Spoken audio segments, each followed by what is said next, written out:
심장 박동이 귓가를 때리는 소리가 시계 초침 소리보다 크게 들려왔다. 지수는 차가운 욕실 바닥에 주저앉아 거칠게 몰아쉬는 숨을 가다듬으려 애썼다.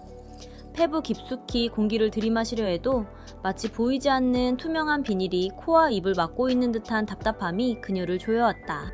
손끝은 얼음처럼 차가워졌고 의지와 상관없이 미세하게 떨리는 손가락은 바닥에 타일 무늬만을 의미 없이 훑었다. 불과 몇 분 전 거실에서 들려오던 태호의 다정한 목소리가 떠올랐다. 분명 부드럽고 따뜻한 어조였지만 그 말들이 지수의 머릿속에 닿는 순간 날카로운 파편이 되어 기억의 조각들을 난도질했다. 내가 정말 그걸 잊어버린 걸까? 아니면 애초에 그런 일이 없었던 걸까? 지수는 자신의 기억을 믿을 수 없게 된 스스로가 두려워졌고 그 공포는 날카로운 통증이 되어 명치를 찔렀다. 거울 속의 자신은 낯선 이방인 같았다. 생기를 잃은 눈동자와 비정상적으로 경직된 어깨. 몸은 이미 알고 있었다. 그녀가 처한 이 관계가 서서히 그녀의 영혼을 잠식하고 있다는 사실을. 뇌는 부정하고 있었지만 신체는 가장 정직한 언어로 비명을 지르고 있었다.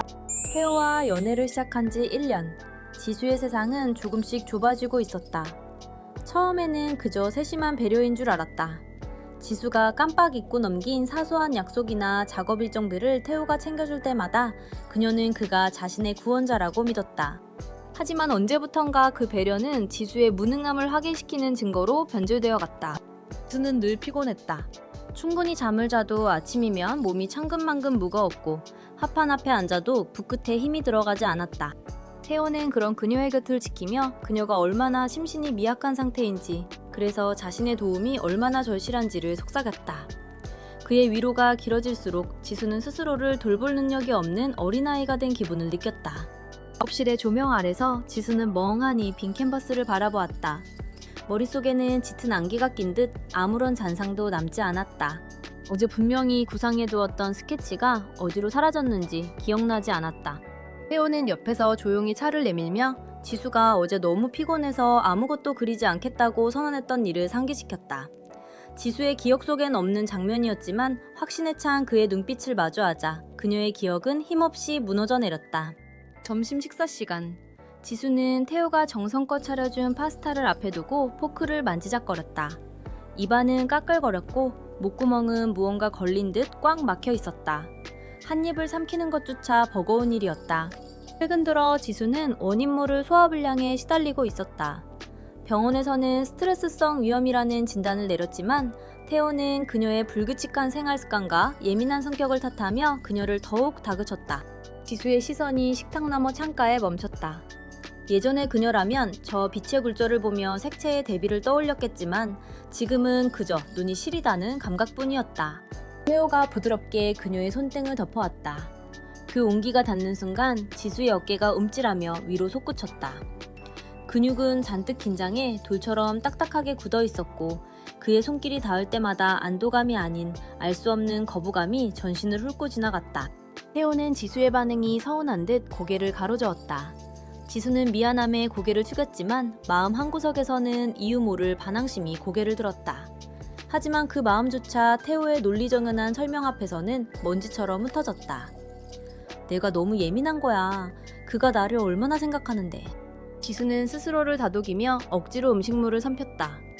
위장이 뒤틀리는 통증이 다시 시작되었다. 밤이 깊어질수록 지수의 불안은 극에 달했다. 침대에 누워 눈을 감으면 어둠 속에서 수만 가지 질문들이 쏟아져 내렸다. 내가 정말 그 말을 했던가? 그 친구가 정말 나를 싫어한다고 했을까? 태호의 말이 전부 사실이라면 나는 정말 구제불능인 사람이 아닐까? 꼬리에 꼬리를 무는 생각들은 지수를 불면의 늪으로 몰아넣었다. 가까스로 잠이 들어도 악몽이 그녀를 기다리고 있었다. 꿈속에서 지수는 끝이 없는 미로를 헤매고 있었고 뒤에서는 정체를 알 수 없는 그림자가 그녀를 쫓아탔다. 도망치려 할수록 다리는 진흙탕에 빠진 듯 움직이지 않았고 소리를 지르려 해도 목소리가 나오지 않았다. 식은땀에 흠뻑 젖어 잠에서 깨어나면 방 안 가득 태호의 향기가 느껴졌다. 평소라면 안정감을 주었을 그 향기가 이제는 숨통을 죄는 올가미처럼 느껴졌다. 거울을 볼 때마다 지수는 자신의 얼굴이 변해가고 있음을 느꼈다.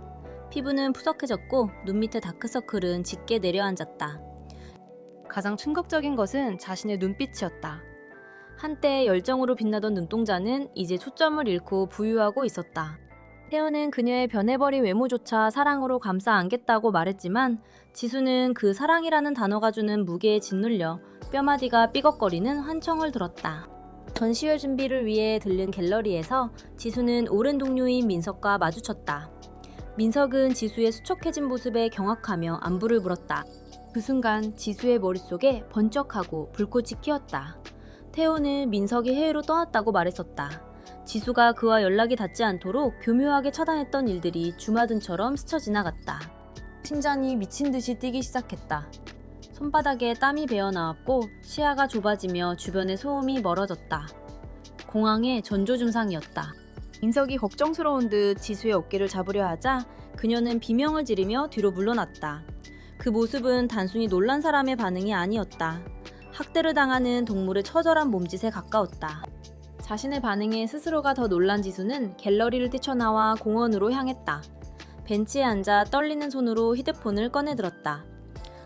태호에게서 온 수십 개의 메시지가 화면을 가득 채우고 있었다. 어디야?